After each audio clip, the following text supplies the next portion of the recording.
Assalamualaikum warahmatullahi wabarakatuh. Kami dari kelompok 6 akan mempresentasikan mata kuliah MSDM atau Manajemen Sumber Daya Manusia dengan materi penilaian kinerja.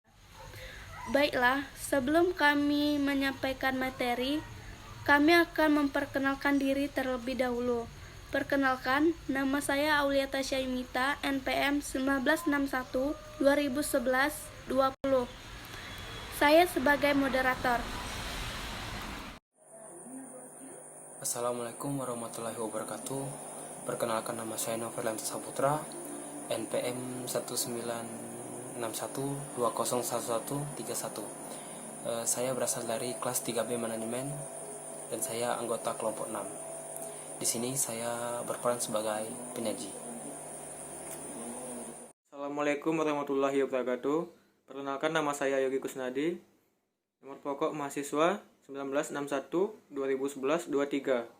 Kelas 3B Manajemen. Dari kelompok 6. Saya di sini sebagai anggota. Assalamualaikum warahmatullahi wabarakatuh. Nama saya Farisal Abdi Prakoso, NPM 1961-2011-09 dari kelas 3B Manajemen. Saya berasal dari kelompok 6 dan saya sebagai anggota. Warahmatullahi wabarakatuh. Perkenalkan, nama saya Muhammad Farul Rozi, NPM 1961-2011-07, kelas 3B. Saya berasal dari kelompok 6 dan di sini saya sebagai anggota. Assalamualaikum warahmatullahi wabarakatuh. Nama saya Ahmad Kholik Dermawan, NPM 1961-2011-13 dari kelas 3B Manajemen, asal kelompok 6. Saya di sini sebagai anggota.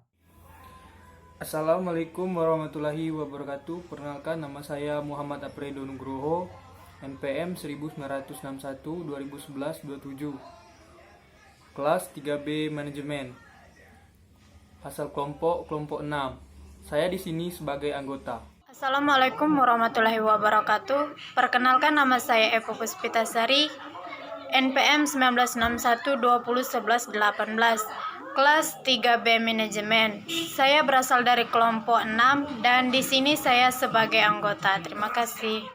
Assalamualaikum warahmatullahi wabarakatuh. Perkenalkan, nama saya Jessica Giana Ferreira, NPM saya 1961-2011-29. Saya dari kelas 3B. Saya berasal dari kelompok 6.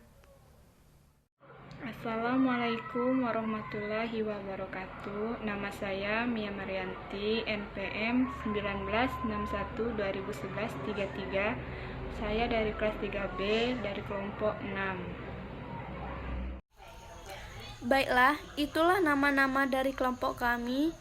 Selanjutnya, kami akan menyampaikan materi dari kelompok kami yang akan disampaikan oleh penyaji, yaitu Noverlianto Saputra. Kepada Noverlianto Saputra dipersilakan. Baiklah, di sini saya akan menyampaikan materi-materi tentang penilaian kinerja. Di sini kami mendapatkan 4 subbab untuk menjelaskan apa itu penilaian kinerja. Sebelum kita mengenal penilaian kinerja, kita harus tahu apa itu penilaian kinerja, apa tujuannya, proses untuk melakukan penilaian kinerja, dan manfaatnya. Baiklah, yang pertama saya akan menjelaskan apa itu penilaian kinerja atau pengertian penilaian kinerja. Penilaian kinerja atau dalam bahasa Inggris disebut dengan performance appraisal adalah evaluasi sistematis terhadap kinerja karyawan.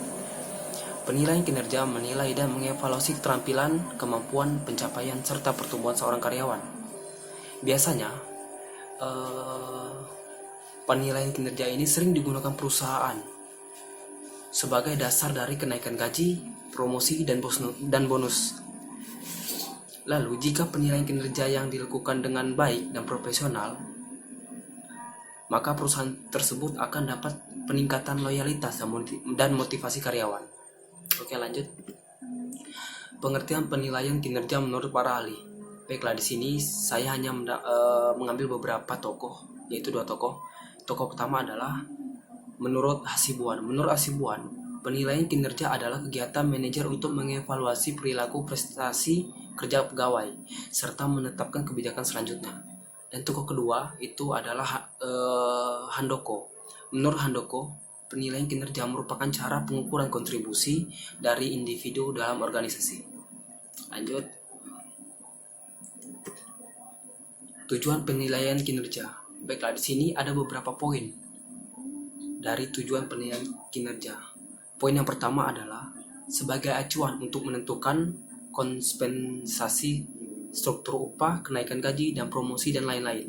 Itu poin kedua adalah untuk mengidentifikasi kekuatan dan kelemahan karyawan sehingga manajemen dapat menentukan orang yang tepat pada posisi pekerjaan yang tepat. Dan yang ketiga, untuk menilai potensi yang ada dalam diri seorang karyawan sehingga dapat merencanakan perkembangan karir lebih lanjut. Dan yang keempat, untuk memberikan feedback atau umpan balik kepada karyawan tentang kinerjanya. Yang kelima, sebagai dasar untuk mempengaruhi kebiasaan karyawan. Dan yang keenam, untuk meninjau dan menyelenggarakan program pelatihan, promosi ataupun program pelatihan lainnya. Baiklah, lanjut ke manfaat penilaian kinerja. Di sini saya juga mendapatkan beberapa poin. Itu poin yang pertama adalah memberikan informasi tentang hasil yang diinginkan dari sebuah pekerjaan. Poin yang kedua, bisa mencegah terdapatnya miskomunikasi berkaitan dengan kualitas kerja yang diinginkan. Yang ketiga, itu menciptakan peningkatan produktivitas karyawan. Yang keempat, menghargai setiap kontribusi. Dan yang kelima, membuat komunikasi dua arah antara pihak manajer dengan karyawan. Dan lanjut, itu yang terakhir adalah tahapan-tahapan penilaian kinerja. Tahapan-tahapan penilaian kinerja ini ada juga beberapa poin, yaitu poin pertama adalah menetapkan standar kinerja. Tahap kedua itu mengkomunikasikan standar kinerja yang diharapkan ke karyawan. Tahap ketiga itu mengukur kinerja yang nyata. Tahap keempat, bandingkan kinerja nyata dengan standar yang ditentukan. Tahap kelima, diskusikan hasil penilaian dengan karyawan. Dan tahap yang terakhir itu mengambil tindakan atau koreksi agar mendapatkan tindakan perbaikan dari kinerja karyawan. Baiklah, itu saja penjelasan dari saya. Lebih dan kurang saya mohon maaf. Terima kasih. Baiklah, itulah penyampaian materi dari kelompok kami. Apabila ada kesalahan atau kekurangan, kami minta maaf. Wassalamualaikum warahmatullahi wabarakatuh. Terima kasih.